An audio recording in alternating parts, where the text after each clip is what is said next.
مسیحی محبت میں آپ کی خدمت میں بہت بہت سلام قبول ہو، اور میرا ایمان ہے کہ خداوند کے فضل سے آپ بخیر و عافیت ہوں گے۔ ہم دعا مانگے مختصر طور پہ۔ ہمارے آسمانی باپ، ہم تیرے سامنے ہیں اور تیری طرف دیکھتے ہیں، تیرے بیٹے اپنے خداوند یسوع مسیح کے تجسم اور اس کی تصلیب، اس کے مردوں میں سے جی اٹھنے، آسمان پر اٹھائے جانے اور واپس آنے کے لیے تیرا شکر کرتے ہیں۔ اور آج جب ہم تیرے پاک کلام کی سچائیاں دیکھیں، دعا مانگتے کہ تو روح القدس کے وسیلے سے ہمارا استاد بننا اور یہ سچائیاں ہم انہیں عملی طور پر اپنی زندگیوں میں استعمال کر سکیں۔ سننے والوں کو بڑی برکت بخش۔ ہماری دعا کو سنا باپ، یہ دعا تیرے بیٹے اپنے خداوند یسوع مسیح کے نام میں مانگتے ہیں، آمین۔ عزیزو، آج ہم دیکھیں گے ایک چھوٹا سا مضمون جس کا ٹائٹل ہے ظاہری دکھ اور باطنی خوشی۔ ظاہری دکھ اور باطنی خوشی۔ ہم سب مختلف قسم کے دکھوں میں سے گزرتے ہیں، اور کئی دفعہ ان دکھوں میں ہم کچھ حد تک ہمت بھی ہار جاتے ہیں، اور کچھ ایسے ایماندار بھی ہوتے ہیں جو ان دکھوں میں سے گزرنے کے ساتھ ساتھ اپنے اندر ایک گہری اور باطنی خوشی کا تجربہ رکھتے ہیں، اور ان حالات کو خوشی کے ساتھ ان کا مقابلہ کرتے جاتے ہیں۔ ابھی میں ایک آرٹیکل پڑھوں گا آپ کے سامنے، اور یہ تقریباً 2011 میں یہ پرنٹ ہوا تھا، اور اس سے پہلے یہ لکھا گیا تھا، اور یہ 2004 کے واقعات ہیں۔ کراچی سے تقریباً 2.5 گھنٹے کی اڑان کے بعد ہوائی جہاز نیپال کے دارالحکومت کٹھمنڈو میں اترا۔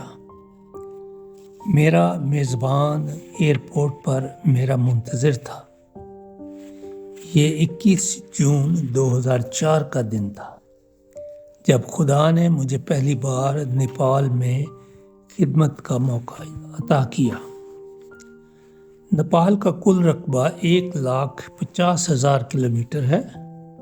ماؤنٹ ایورسٹ دنیا کا سب سے بلند پہاڑ اسی سرزمین پر ہے، جس کی اونچائی سطح سمندر سے 8,850 میٹر ہے، اور مجھے ہوائی جہاز میں سے ماؤنٹ ایورسٹ کو دیکھنے کا موقع بھی ملا، اور یوں تھا کہ جیسے ایک پہاڑ ہو بڑا اور اس کے اوپر پھر ایک اور پہاڑ ہو، جیسے 2 منزلیں پہاڑوں کی بنی ہوں، اس طرح کا یہ سین تھا۔ مشرق سے مغرب تک کا فاصلہ 885 کلومیٹر ہے، اور جنوب سے شمال کا فاصلہ 193 کلومیٹر۔ نیپال کی کل آبادی 2.5 کروڑ نفوس پر مشتمل ہے۔ یہ 2004 کے یا اس سے پہلے کے اسٹیٹسٹکس ہیں۔ نیپال دنیا میں واحد ہندو ریاست ہے جس میں 88% لوگ ہندو مذہب سے تعلق رکھتے ہیں۔ 1950 کے عشرے میں پائے جانے والے مٹھی بھر مسیحیوں کی تعداد بڑھتے ہوئے آج 5 لاکھ تک پہنچ چکی ہے۔ کٹھمنڈو رنگ روڈ کے گرد و نواح میں تقریباً 200 گھریلو کلیسیاں ہیں، اور یہ میں نے بتایا کہ یہ 2004 سے پہلے کے شماریات ہیں۔ ایک بوڑھے شخص نے مجھے خوشی سے بتایا کہ 50 سال پہلے یہاں تھوڑے سے مسیحی تھے، مگر اب خدا کا کام بڑی تیزی سے بڑھ رہا ہے۔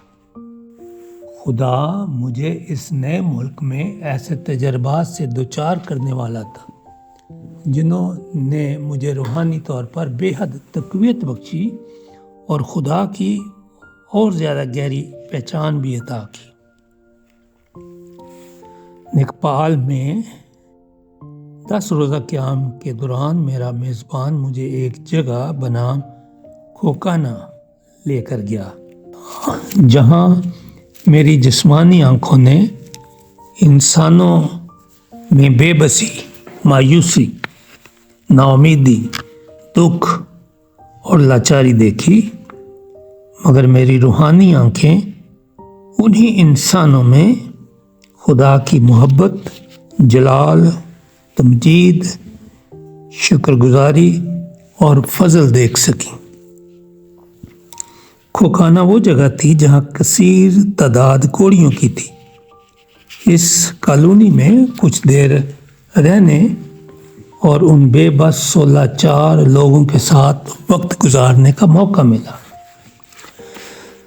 دکھ میں مہمان نوازی، پہلا خیال ہے مسافر پروری میں لگے رہو، رومیو 12 باب اور اس کی 13ویں آیت۔ مسافر پروری سے غافل نہ رہو، کیونکہ اسی کی وجہ سے بعض نے بے خبری میں فرشتوں کی مہمان نوازی کی، عبرانیوں 13واں باب اور اس کی 2 آیت۔ خداوند یسوع مسیح نے فرمایا، کیونکہ میں بھوکا تھا تم نے مجھے کھانا کھلایا، میں پیاسا تھا تم نے مجھے پانی پلایا، میں پردیسی تھا تم نے مجھے اپنے گھر میں اتارا۔ مقامی کلیسیا میں تقریباً سبھی ممبران کوڑ کے مرض میں مبتلا تھے، حتیٰ کہ ان کا پاسٹر بھی کوڑی تھا۔ وہاں عبادت کروائی اور پھر پاسٹر اور اس کی بیوی نے ہمیں انتہائی چاہت سے اپنے گھر میں آنے کی دعوت دی۔ پاسٹر درمیانی عمر کا تھا، کوڑ کے باعث اس کی جسمانی حالت اتنی اچھی نہ تھی، جبکہ بیوی تندرست تھی۔ ان کے گھریلو حالات جیسے بھی تھے، انہوں نے بے حد مہمان نوازی کا مظاہرہ کیا، ہمارے لیے چائے بنائی، ابلے انڈوں اور بسکٹ سے ہماری توازے کی، کیونکہ سردی وہاں پر کافی تھی اور وہاں کا موسم سمجھیں کہ پگان نران کے لیول کا تھا ٹیمپریچر۔ بہت دفعہ ہم صحت مند اور مالی طور پر خوشحال ہونے کے باوجود مہمان نوازی کی نعمت سے محروم ہوتے ہیں۔ بعض اوقات میزبان اور اس کا خاندان کسی ٹی وی پروگرام میں اتنے کھوئے ہوتے ہیں کہ مہمان اور حتیٰ کہ خدا کے خادموں کو بھی نظر انداز کر دیا جاتا ہے۔ کھوکانا کے ان غریب اور معاشرے سے الگ لوگوں کی مہمان نوازی ظاہر کرتی ہے کہ ان کا دل دکھوں کے باوجود خوشی سے بھرا تھا۔ دکھ میں شکر گزاری۔ خداوند میں ہر وقت خوش رہو، پھر کہتا ہوں کہ خوش رہو، تمہاری نرم مزاجی سب آدمیوں پر ظاہر ہو، خداوند قریب ہے۔ کسی بات کی فکر نہ کرو، بلکہ ہر ایک بات میں تمہاری درخواست دعا اور منت کے وسیلے سے شکر گزاری کے ساتھ خدا کے سامنے پیش کی جائے۔ فلپیوں 4 باب اور اس کی 4 سے 6 آیت۔ شکر گزاری کے ساتھ یہ الفاظ کہنے اور پڑھنے تو آسان ہیں، مگر انہیں عمل میں لانا بے حد مشکل ہے۔ تاہم اگر خداوند فضل بخشے تو ہم ہر بات میں اس کا شکر کر سکتے ہیں۔ میں نے 2 کوڑیوں کے ساتھ کچھ وقت گزارا، دونوں نے سفید جامے پہن رکھے تھے، سر پر نیپالی ٹوپیاں تھیں، قمیضوں کے اوپر سیاہ رنگ کی واسکٹیں پہن رکھی تھی۔ وہ تقریباً 55 سال سے زیادہ عمر کے تھے۔ ان میں سے ایک کے گھر گیا تو اس کی بیوی بالکل کوڑی تھی اور کوئی کام نہیں کر سکتی تھی۔ ان میں سے ایک کے لیے تو زار بند باندھنا بھی مشکل تھا۔ ایک کے 3/4 پاؤں جھڑ چکے تھے، وہ خاص قسم کا جوتا پہنتا تھا، اس کے لیے اترنا انتہائی دشوار تھا۔ آنکھوں میں سرخی اور سوجن تھی، چہرے کے خد و خال کوڑ کے باعث متاثر ہو چکے تھے۔ اگرچہ ظاہری طور پر ان کی حالت قابل رحم تھی اور دیکھنے والوں کا دل بھر آتا تھا، مگر ان کی گفتگو ظاہر کرتی تھی کہ ان کا باطن شکر گزاری اور خوشی سے معمور تھا۔ ان کے ساتھ رفاقت کے باعث میں روحانی طور پر تر و تازہ ہو گیا۔ کاش خدا ہم سب کی باطنی آنکھیں کھولے اور ہم شکر گزاری کی روح میں زندگی گزاریں، کیونکہ خدا ہم سے یہی چاہتا ہے۔ ہر ایک بات میں شکر گزاری کرو، کیونکہ مسیح یسوع میں تمہاری بابت خدا کی یہی مرضی ہے۔ پہلا تسلنیکیوں کا خط 5واں باب اور اس کی 18ویں آیت۔ انسانی نقطہ نظر سے شکر گزاری اسی صورت میں ممکن ہوتی ہے جب ہم جسمانی، دنیاوی، مالی اور روحانی اعتبار سے اپنے آپ کو مطمئن تصور کرتے ہیں اور سمجھتے ہیں کہ ہمارے پاس وہ سب کچھ بکثرت ہے جس کی ہمیں ضرورت ہے۔ کئی دفعہ ہم دنیا کی دولت اور ضرورت کی اشیاء کو اکٹھا کرنا شروع کر دیتے ہیں۔ میرا یہ مطلب نہیں کہ ہمارے پاس کچھ نہ ہو اور ہم محتاج ہی رہیں۔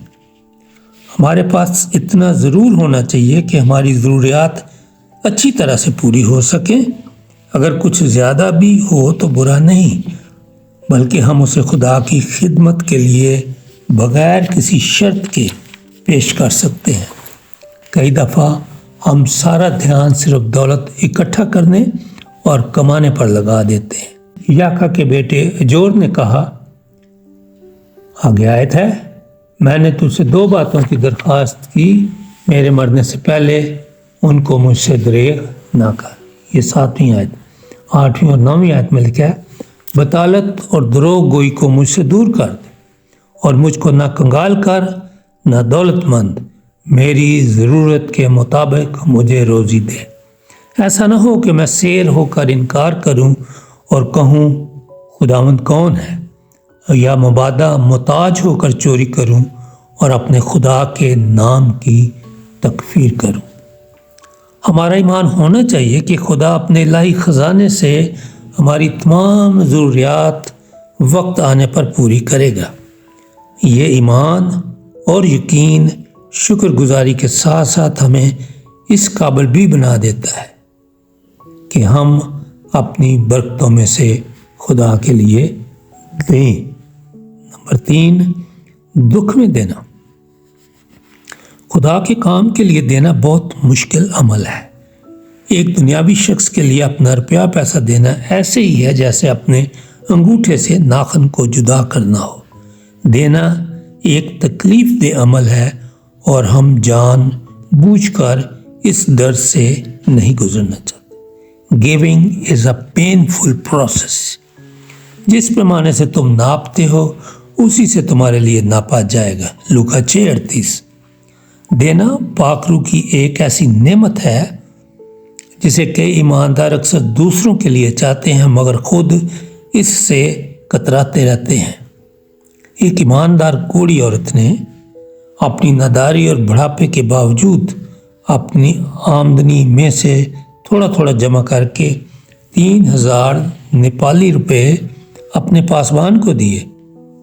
پاسبان نے، جو خود بھی کوڑی اور ضرورت مند تھا، جس کے ہاں ہم چائے پی کر آئے تھے، میں نے ذکر کیا، اس تحفے کو اپنے اور اپنے خاندان پر خرچ نہ کیا بلکہ چرچ کے لیے ایک پلپٹ خرید لیا اور اس پر اسی عورت کا نام بھی لکھوایا۔ مصیبت کی بڑی آزمائش میں ان کی بڑی خوشی اور سخت غریبی نے ان کی ثقافت کو حد سے زیادہ کر دیا۔ مصیبت کی بڑی آزمائش میں ان کی بڑی خوشی اور سخت غریبی نے ان کی سخاوت کو حد سے زیادہ کر دیا۔ 2 کرنتھیوں 8 باب اور اس کی 2 آیت۔ ہمیں خدا نے کس قسم کا دل دیا ہے؟ شاید ہم لفظوں سے تو خدا کی شکر گزاری کرتے رہتے ہیں مگر جب عملی طور پر دینے کا وقت آتا ہے تو ہم خدا کو اپنی مجبوریاں اور ضرورتیں گنوانے لگتے ہیں۔ خدایا، تو ہی جانتا ہے کہ میں نے اس مہینے بھی تجھے دینا چاہا، مگر کیا کروں؟ گھر کے اخراجات اتنے زیادہ ہیں کہ کچھ بچایا ہی نہیں جاتا۔ جب خدا کو دینے کی بات آتی ہے تو دینے میں رقم کا زیادہ یا کم ہونے کا اتنا عمل دخل نہیں جتنا ہماری نیت کا ہے۔ خدا چاہتا ہے کہ ہم خوشی، نیک نیتی اور اپنی آمدنی کے تناسب سے دیں۔ خدا کی خواہش ہے نمبر 1 کہ ہم دکھ میں مہمان نواز ہوں۔ نمبر 2 ہم ہر ایک بات میں حتیٰ کہ دکھ میں شکر گزاری کرتے رہیں۔ نمبر 3 ہم دکھ کے باوجود دینے سے دریغ نہ کریں۔ کیا آپ ایسا کرتے ہیں؟ خداوند ہم سب کو ایسا کرنے کی توفیق عطا فرمائے۔ دعا کریں۔ ہمارے آسمانی باپ، یہ جو خیالات تیرے لوگوں کے سامنے پیش کیے گئے ہیں، دعا ہے کہ تو اس پاک کلام کی حفاظت فرما اور ہم سب ان باتوں پر سوچ سکیں، ان کو عمل میں لا سکیں۔ سننے والے سب چیزوں کے ساتھ ہو، ان کے گھرانوں اور بال بچوں اور ان کی محنت مزدوریوں پر تیری برکت ہو۔ اے باپ، اس دعا کو سن۔ یہ دعا تیرے بیٹے اپنے خداوند یسوع مسیح کے نام میں مانگ۔ آمین۔ خداوند آپ سب کو بہت بہت برکت بخشے۔